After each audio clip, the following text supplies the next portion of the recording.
On the 29th day of May, 1453, the Christian world witnessed the end of an era. Constantinople, the grand capital of the Byzantine Empire, fell to the mighty army of Sultan Mehmed II of the Ottoman Empire. The city, which for more than 1,000 years had been the stronghold of Christianity in the East, succumbed after a brutal siege that lasted more than 50 days. But how did all of this happen? What were the mistakes, the decisive battles, and the impacts on the Church in the West? In this video, we are going to dive into the history of the fall of Constantinople, understanding not only the details of the battle, but also the political and religious context that led to this moment. So stay with us until the end, because this story is not just about a city that fell. It is about the end of the Middle Ages, the rise of a new power, and one of the most dramatic moments of the Christian faith. The fall of Constantinople was not an isolated event, but rather the result of centuries of pressure on the Byzantine Empire. In the 15th century, the empire had been reduced to little more than the city of Constantinople itself and a few scattered possessions. The glorious empire that once dominated the Eastern Mediterranean was now surrounded by the growing power of the Ottoman Empire. The Ottomans, led by the young and ambitious Sultan Mehmed II, were rapidly expanding their borders, with the goal of conquering the city that had for so long resisted Islamic threats. Meanwhile, Western Europe was divided. The 100 Years' War between England and France weakened the European kingdoms, and the papacy's attempts to organize a new crusade to save Constantinople failed in the face of the king's indifference. Religiously, Christianity was also fragmented, as the schism that had divided the church between Rome and Constantinople prevented full union between Catholics and Orthodox Christians. The siege of Constantinople began on the 6th day of April, 1453. Sultan Mehmed assembled an army of approximately 80,000 men, along with a powerful naval fleet, to blockade the city by land and sea. On the other side, the Byzantine Emperor Constantine XI Palaiologos had only 7,000 soldiers, including Western mercenaries. One of the Ottomans' greatest advantages was their artillery.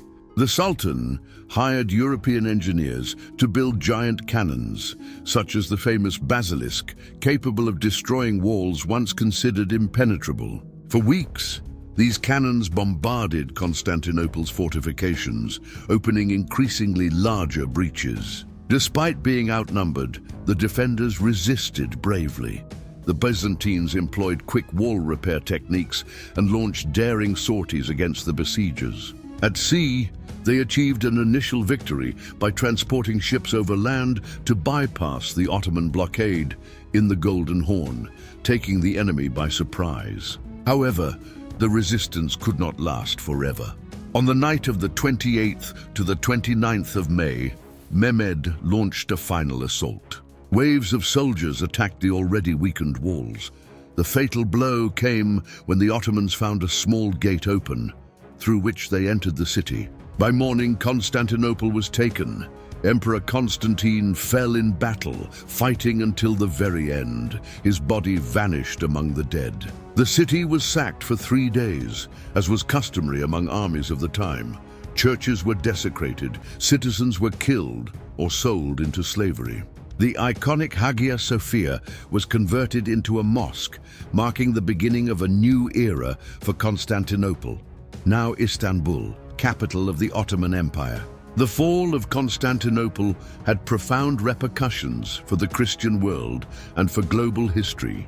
The event marked the end of the Byzantine Empire, which had been one of the greatest bastions of Eastern Christianity for more than 1,000 years. Islam became even more consolidated in the region, and the Christians who remained had to submit to Muslim rule with special restrictions and taxation. The Orthodox Church, which had already suffered from the fragmentation of Christianity, saw its Patriarch of Constantinople now subordinated to the Ottoman Sultan. On the other hand, the fall of the city also strengthened the Catholic Church in the West, which came to see itself as the only great Christian power resisting Islamic expansion. Many Byzantine intellectuals and scholars fled to the West, bringing with them manuscripts and knowledge that contributed to the Renaissance. This flow of knowledge boosted science, art, and philosophy in Europe, giving new vitality to Western culture. The conquest also shifted the commercial balance in the Mediterranean. The Ottomans came to control the routes between Europe and the East, making spices and Eastern products more expensive and encouraging Europeans to seek new trade routes. This factor was crucial to the beginning of the Age of Exploration, which would lead to the discovery of new lands and the rise of European colonialism. The fall of Constantinople was one of the most significant moments in history, symbolizing the end of the Middle Ages and the beginning of a new world order. Today, Constantinople remains a symbol of resistance, culture, and faith.